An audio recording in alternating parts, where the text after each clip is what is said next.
गुरवे नमः। तस्मै श्री गुरवे नमः। सच्चिदानन्दरूपाय विश्वोत्पत्त्यादिहेतवे तापत्रयविनाशाय श्रीकृष्णाय वयं नमः। श्रीकृष्णाय वयं नमः।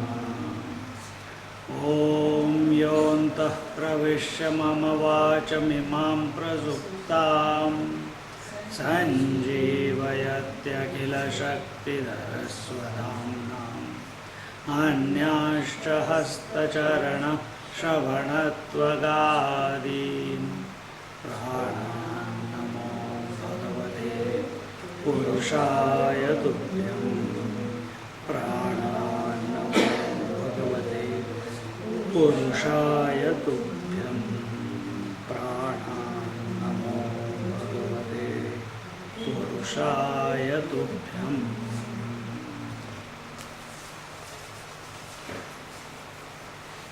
We are in the 11th verse of the Narad Bhakti Sutra.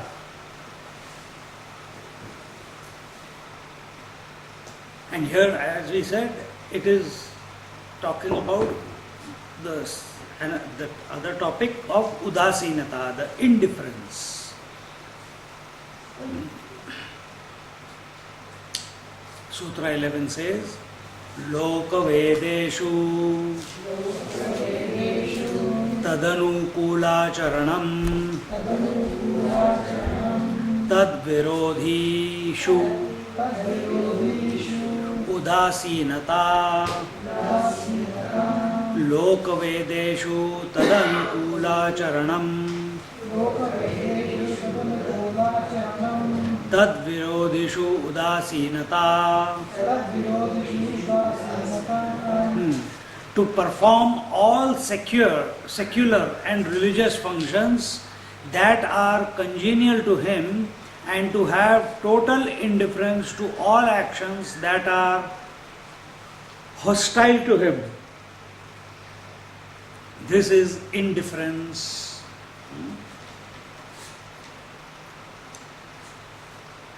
So, to perform all secular and religious functions that are congenial to him. So, everything that helps him to increase the devotion within, to bring the peace about, to keep the world at bay, he must practice all those practices. So, before it was told, he has renounced everything. But for whom is this indifference being talked about? To that person who is still conscious of the world. He has not dived deep into his heart and is not yet intoxicated with the Lord's name. To such a person who is still conscious that the body is, that the world is. Before we talked about the person who has already withdrawn from all this. He is not available to the body, he is not available to the senses, he is not available to the world. He is a gone case. But a person who is still conscious of this world, who is a seeker, wants to get to that point of divine madness.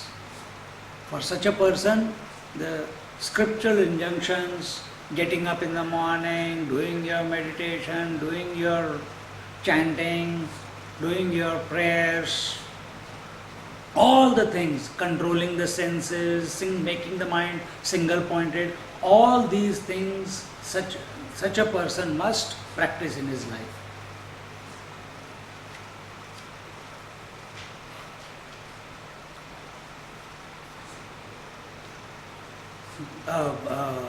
But at the same time, if during that time, at any given moment, if his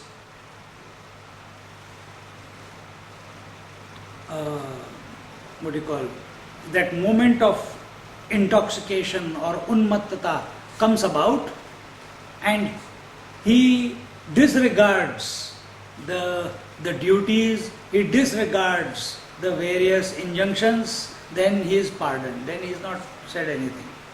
That is that is how it is. And therefore, some people will call, people say, we must be respectful toward elders, we must listen to our parents. But Bhakta Prahlad, he did not listen to his father. He went again, he was in love with his Lord. But in that love for the Lord, continuous love which was going on in his mind towards the Lord, when the Lord said, consider me as the Lord, he wouldn't. He always spoke the truth, that Lord is everything. So from the worldly people's point of view, he is committing a gross mistake, or he is not following the rules, the norms which are there, that respect your father, listen to your father, don't answer back to your father.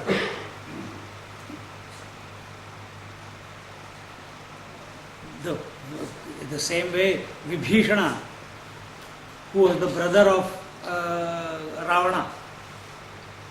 Ravana and Kumbhakarna and Vibhishana, they were the three brothers. And Vibhishana, when he saw that the brother is going the wrong way, he left his brother. He tried to tell him that he is doing wrong. But when the brother Ravana insulted Vibhishana, he kicked him out of his kingdom. He says, okay, then I will go. And where did he go? He went straight to Ram. Because Vibhishana was, his Lord in his heart was Ram. He has never met him, but the Lord is Ram in his heart. And when he goes there, and when the war ensues between Rama and Ravana in Lanka, at that time it was Vibhishana who tells Ram, Lord, shoot the arrow into his navel, only then he will die. If you keep cutting his head 100 times, 100 more heads will come up. You have to go to his source. And Ravana died. So did he commit an act of treachery? From a common man's point of view, yes. But because of his love for the Lord, anyone who troubles the Lord, who is anything that is taking him against the Lord, such a person will discard that and move on and be dedicated to the Lord. Similarly, we saw the Vrindavan gopis, they also did the same. They would overlook their duties as wives. They would overlook their duties as husbands. They will not cook food. Children and husband is waiting. When will she come? But they say, what can we do? Our mind has been stolen away by Krishna. All I can do is think of him. And they were never reprimanded by their husbands. They were not reprimanded by the society. In fact, such great devotees, the Vibhishana, the Gopis, the Prahlad, their glory is sung, even though they went against the scriptural injunctions, isn't it? But if you do it,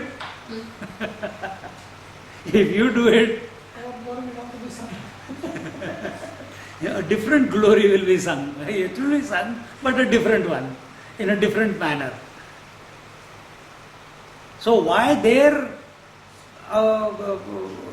indifference to the scriptural injunctions became a source of their glory, greatness, and why not ours? Because we are still a part of the world. They were not a part of the world. They were part of the Lord. They couldn't be separated from the Lord under any sets of circumstances. We get separated from the world if the temperature increases by 2 degrees. It is that quick.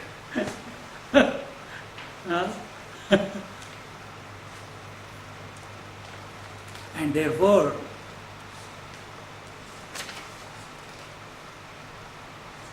Where am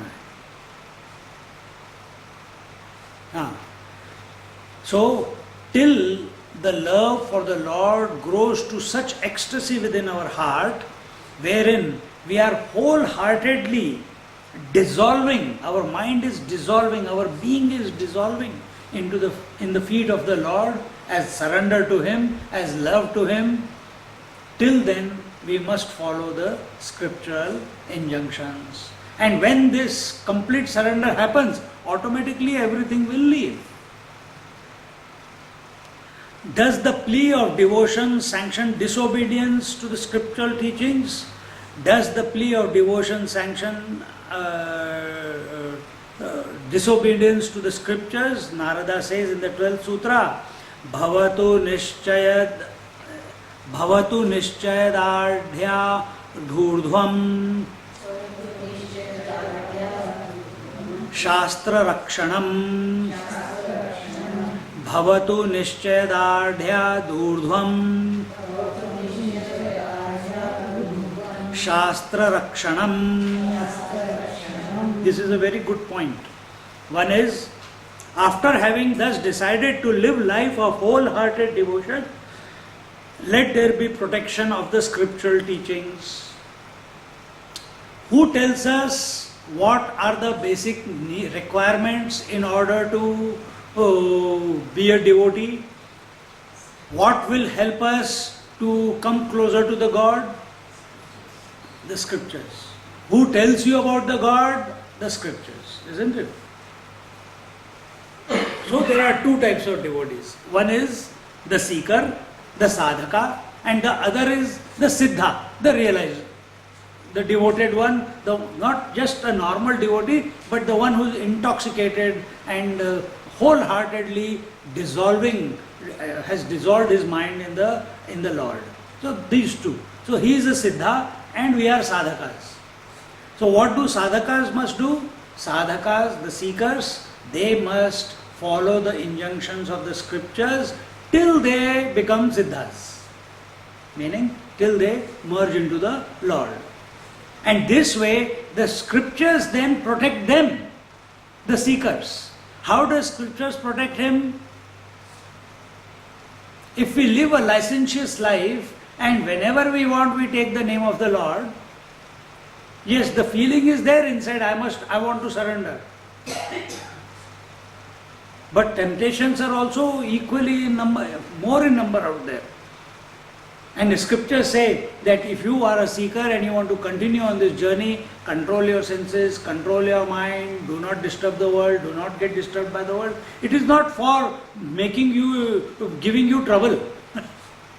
It is so that you are protected by the world, you are protected by the temptations, you are protected by the desires.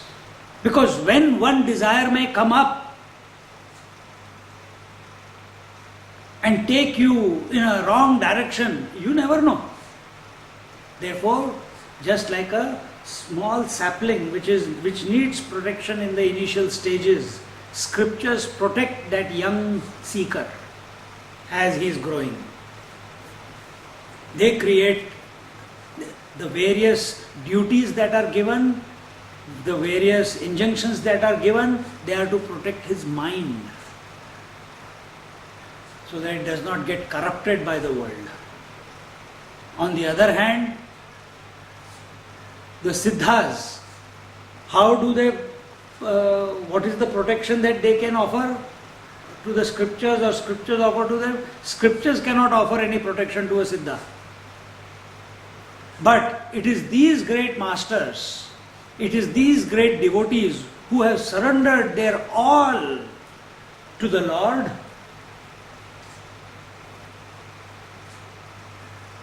and they become the great exponents of the scriptures thereafter, isn't it? Because they give credence to these scriptures, they say that whatever is given in the scriptures, I have known. They have practiced it in their life. They have come to the conclusion of what the scriptures tell you to conclude as the destination of your life. And therefore people believe the scriptures, isn't it? If it was not given to you, if it was not given to us by those great masters, we wouldn't have that much faith in the scriptures.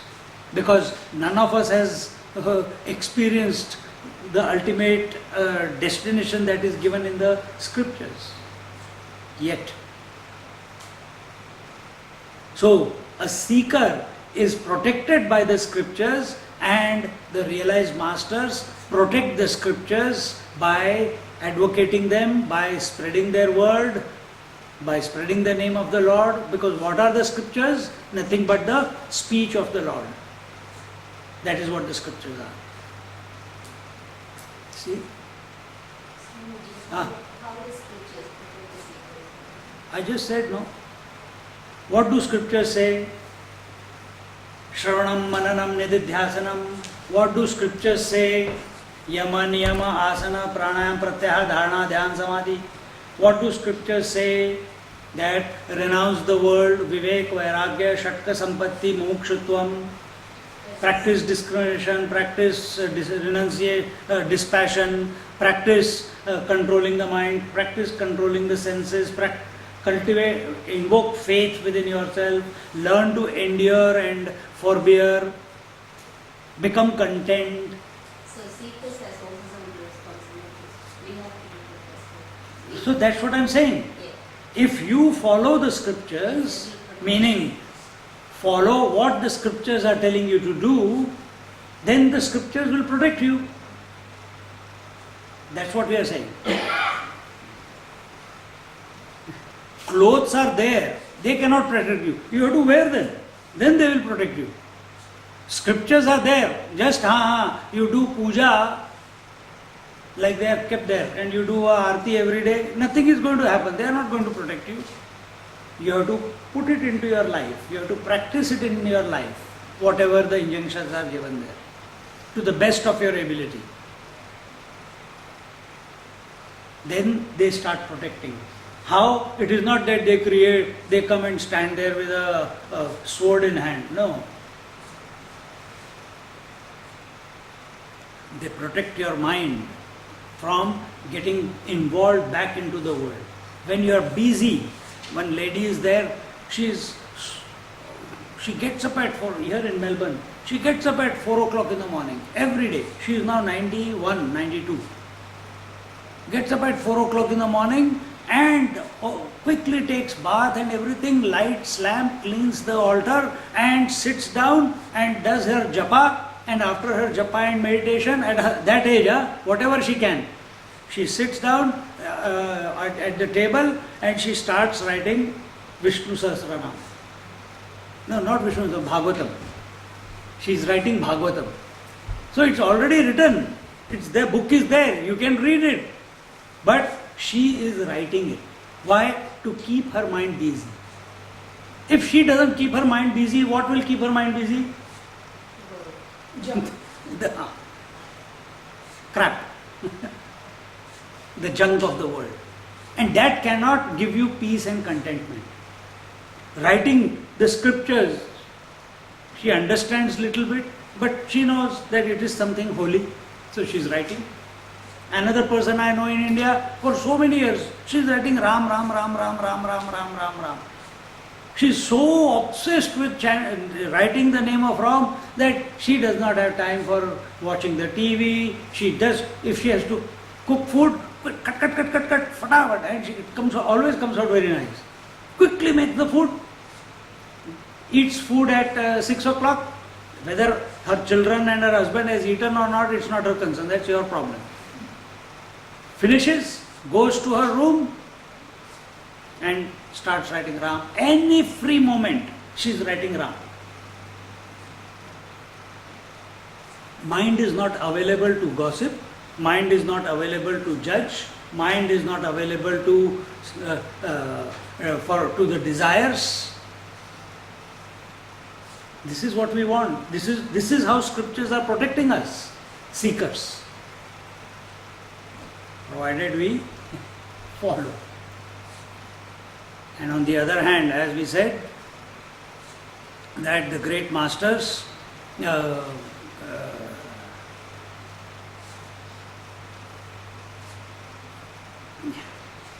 See, just for example,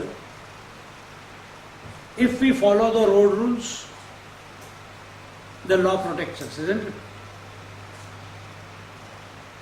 The law is given. Similarly, if you follow the rules of life which are given in the scriptures will protect you. If you disobey them, then face the music. And and with regards to the realized masters, the perfected masters, most of us, most of the great masters we see, they associate themselves with the scriptures. They associate themselves with the scriptures to propagate the scriptures. Jnaneshwar Maharaj, a realized master, what did he do? He promoted and spread the Bhagavad Gita in the local language of the farmers and the cobblers and the artisans. They were not allowed to even listen to Bhagavad Gita. And he challenged the Pandits of that time. And that incident is there where they said, oh, you are talking about Atma. So does this buffalo by the name of Veda can chant Vedas? He says, what to talk with these foolish people? He was walking away. They said, can he? Why are you running away now? Now we have put you into a fix, isn't it? When challenged like this, that 8-9-year-old Jnaneshwar Maharaj turned around. He says, if the Atma in me and you and his buffalo, the consciousness is the same, then this buffalo will chant the Vedas, whether his name is Veda or not. Everyone said, he went, he spoke into the ear of the buffalo and he started, Om Sahasra Shirasha, and stopped. The buffalo continued. From that moment on, all those so-called upholders of religion, upholders of the scriptures, only Brahmins are supposed to study the scriptures, fell at his feet there and then. And he went around the entire Maharashtra singing the glory of the Bhagavad Gita in the local language. Because Jnaneshwar Maharaj is speaking, because he has been given that status of a great master by the Pandits, he didn't require that. Because he proved that he is a great person, not because he wanted to prove it to them, but people saw that he is great. And therefore people believe. If you go and start talking about Bhagavad Gita, people may listen, people may not listen. But if you talk about your topic, whatever your profession is, people will listen because they know you are expert at it, isn't it? So it has to come from an authentic source. And Jnaneshwar Maharaj, when he is giving his commentary, is saying that everything that I know is exactly what is given in the Bhagavad Gita. This is my direct experience also. See?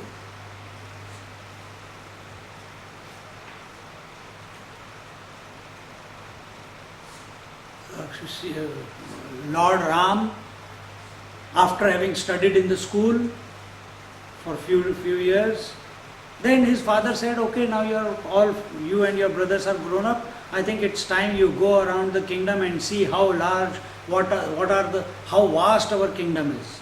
So they got onto the chariot and they went.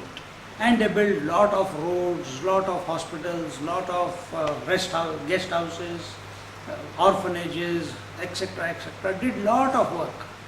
And while doing all this, they just went for 6 months. While on this journey, they visited many Mahatmas, many sages, lived in their ashrams, ate their food, had satsang with them, and when they came back, these 4 brothers, after all the satsang, Ram came to a conclusion, Lord Ram came to a conclusion that his life is not worth living. There is no purpose of living life. And he locked himself in the room, stopped eating food, stopped taking shower, stopped talking to anyone. Symptoms, going into depression. Lord going into depression? But Lord has taken a form of a human being. And he is showing that human being can go through these but can also come out of these. So he is contemplating what is the meaning of life. How do I realize? If realization is the only purpose of life, then I don't want to be a king, I don't want to be a brother, I don't want to be a son, I don't want to get married, I don't want to do any good to the world. And he is into that frame of mind. And after a few days when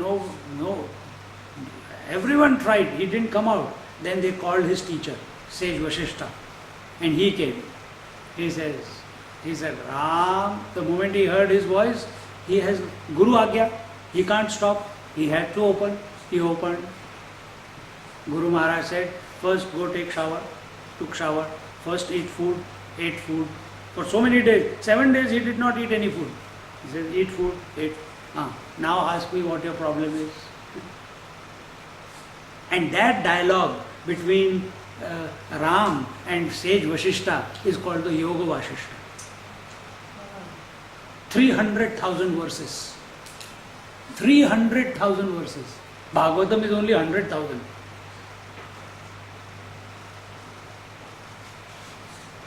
Of what is complete realization, is understanding. Through so many stories, every aspect of the mind is explored there. Every aspect of the mind. Those of you who are listening to Swamiji's Tripura Rahasya on Sunday, when he comes in the mornings, also similar.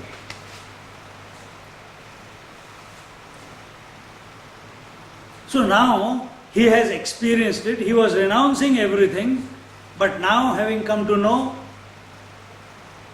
where has Yoga Vashishta come from? From dialogue between Ram and sage Vashishta.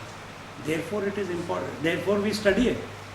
If any Tom, Dick and Harry would have written, we won't read it. Even though it is important, it is great. See, some people want a person to authenticate a particular scripture, isn't it? And many scriptures are written because what we call as Santavani, the words of the great masters.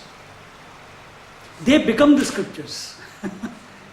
They are not revealed scriptures, they are not the Smriti Granthas, they are their words. So when these masters say any word, that becomes a scripture for the humanity.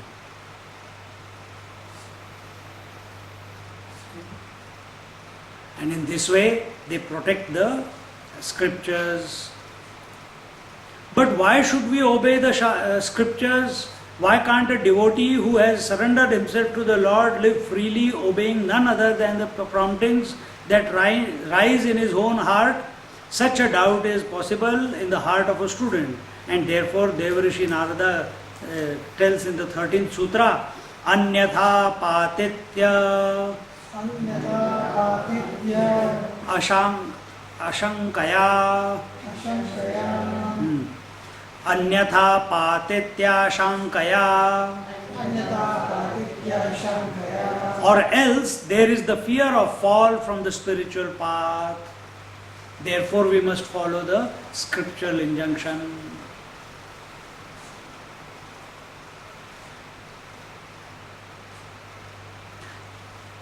Till we have not come to abide deeply in the love for the Lord, in the contemplation of the truth, there is always this pull, there is always this nagging of the world.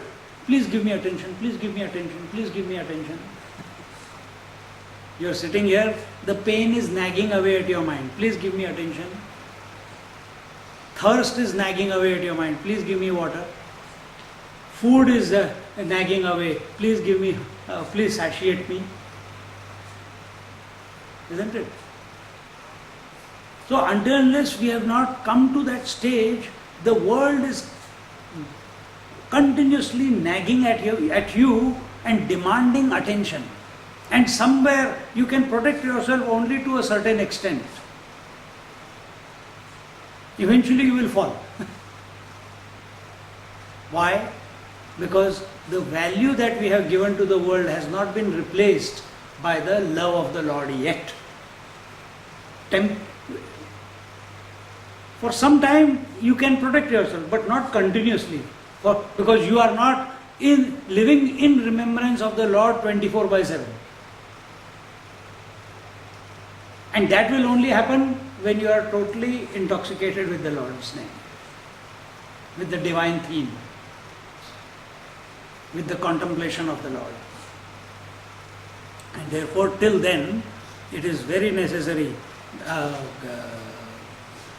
that a person who does not follow or ignores the injunction of the scriptures falls prey to the desires from within or temptations from without. And in this way, it becomes, scriptures help him to attain the perfection that he is seeking by way of protecting him. And when we start thinking that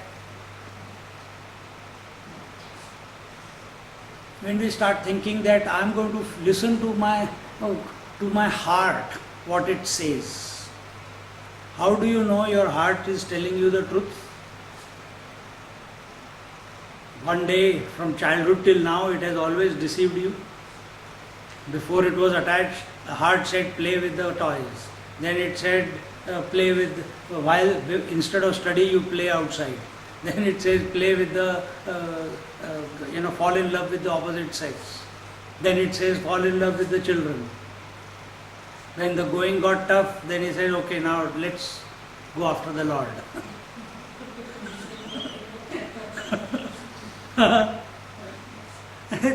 Your heart has never been truthful to you. In some it is, no doubt. And whenever that call from childhood, I listen to the call of my childhood, because this feeling that I must come to know myself or the Lord in this lifetime, it was not when I joined the ashram. It was not when I was doing my sadhana. It was since I was child. Because somewhere in one of the books that I was reading, I used to see all the sages are realized. I used to see every king used to leave his kingdom and go and meditate, and used to give it over to his son. I said, why does he go away? Then one day in that young mind, conclusion came that liberation is the ultimate goal. And it stayed. And because it stayed, today it has taken me where it is. Yes, in between there were many distractions. Maybe there were other desires to work, to explore, to travel. All that happened. But eventually, when it came to this point, because I could not push it away anymore.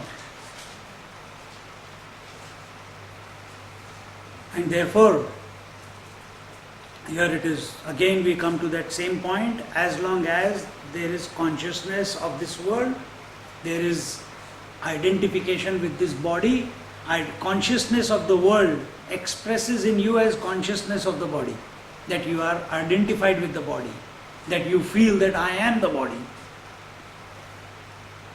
From this point onwards, you start becoming aware of the world. Till then, scriptures must be followed. Take any sadhana that is given there, any one sadhana that is given there. How do you know which one to follow? You start, Baba, something will click. So you will feel in your heart, this is the one that I need to do. While studying scriptures, if the heart says, it will be the right one, don't worry. When you are involved in the world and your heart says, always wrong. It's only a temptation. It's only a desire. In the world. If the Shastras are to be followed only so long as we are conscious of the outer world, are there any duties that we must do even after the highest experience? Towards this, in the 14th sutra of the second section, Narad Muni says, Lokopi tavadeva लोकोऽपि तावदेव kintu bhojanadi किन्तु भोजनादि vyaparastvā sharira व्यापारस्वाशरीर धारणavadhi धारणावधि लोकोऽपि तावदेव किन्तु लोकोऽपि तावदेव किन्तु भोजनादि व्यापारस्त्वा शरीर भोजनादि व्यापारस्वाशरीर धारणावधि. धारणावधि. He says the worldly duties in the various social contacts are also to be performed only to that extent, so long as the consciousness of the external world continues with us. But activities such as eating, etc., indeed, will continue as long as the body exists. So, yes, you must, as long as you are conscious of the outer world, we must follow the scriptures. We must follow the rules as given by the Shastras. But once the body consciousness has left, see, the consciousness of the world will leave when? When does the consciousness of the world leave? From the yoga point of view. You know the stage of pratyahar? Pratyahar is asana, pranayam, pratyahar.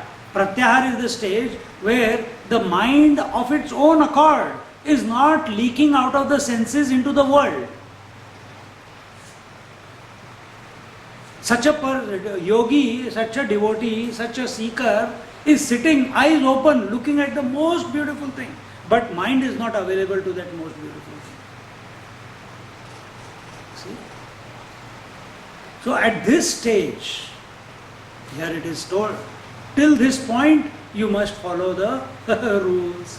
After that, if you follow the rules or don't follow the rules, it does not matter. They will automatically drop off. You can practice asana, you can practice pranayam, you can practice controlling your mind and senses. But after that, what? Now there is nothing more to control. Then what? You have harnessed all the energies. Now what? Now all you have to do is mentally direct your thoughts. You have withdrawn them from the world completely. You have withdrawn them from the body. You have withdrawn them from the senses. Mind is now no longer going out into the world. Now what? Now such a mind must be dedicated to the feet of the Lord. When this starts happening involuntarily in your life, initially it is a practice. But when it starts happening involuntarily as a result of remembering that divine within your heart, then if you don't follow the scriptures, it's okay.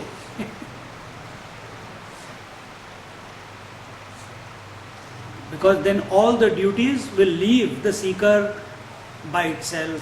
But yet it is seen certain duties like drinking, quenching your thirst, quenching your hunger, going to sleep, exercising a little bit, all these still continue. Not only in a seeker but also in a realized master. They will continue as a result of the prarabdha. Prarabdha is the destiny. Destiny of what? Not of the seeker. Destiny is only for the body. And such a person will continue even after person realizes his body remains healthy for a long time, lives for a short time, dies immediately after realization, has diseases and cancer. He is not available to all this. Who? The master. Because he has merged his mind into the divine. And this way, and such a person, such a realized master, he does not. How can I say this from with conviction? Because I have come across people who have lived with the Machi, who have lived with Satya Sai Baba. Lived in the sense, been in very close proximity. Baba has never cooked meal for himself. You see the story of Shirdi Sai Baba, he cooks the meal. But how does he eat? He feeds the whole village of Shirdi, but he does not eat. And if he and which food will he eat? Which comes unasked. He never asks for food, but it comes.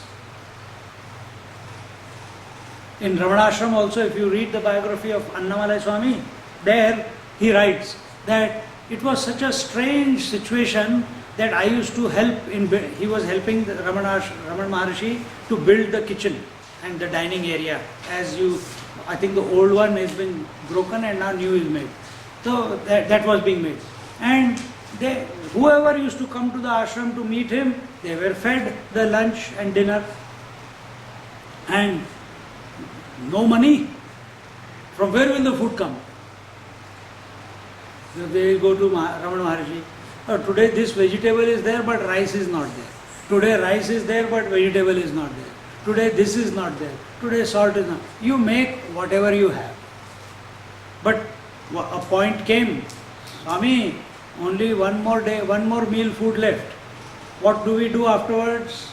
Make the next meal, fulfill everyone's hunger. We'll think about tomorrow. And lo behold, early in the morning, one businessman is sending a cart full of sacks of rice and so many vegetables. And the cart comes in and everyone is surprised. Arey, they were thinking what to cook today, nothing left in the kitchen. And at the right time, it's not at 12 o'clock or 1 o'clock, after the lunch time. In the morning at 9, 10 o'clock, the cart comes in. Again, they have got enough stock for next 1 week. He says, trust. For such a realized master, for such a perfected master, now there is no desire. Then whatever is required for his subsistence, the creation provides without demand. The Lord provides. Yoga kshemam vahamyaham. He says, I will protect and I will provide whatever is required by such a devotee. Even if he is not realized, still he will provide, provided you give your mind to the Lord. That is a prerequisite. That is the price that we have to pay. Give our mind to the Lord. Wholly. What was the word used there? Wholeheartedly. Ananyatha. Wholeheartedly. Exclusively. Without holding back. I need 1% of the mind to maintain myself. 99% you take, Lord. No. Entire. Surrender. That is surrender. And in this way, a true devotee lives a life of total surrender, entirely centered on the Lord who is abiding in his heart. And when he has experienced this Lord in his own heart, everything in this world becomes unimportant, insignificant, and such a person then becomes totally engrossed, committed to live a God-centered existence.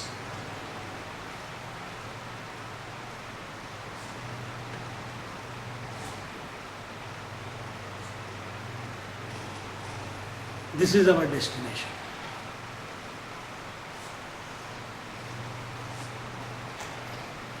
Don't compare yourself to a perfected master. Never compare. In fact, wherever poise that perfected master is having in his life, we must try to get to that poise. And that poise will come about only through purification.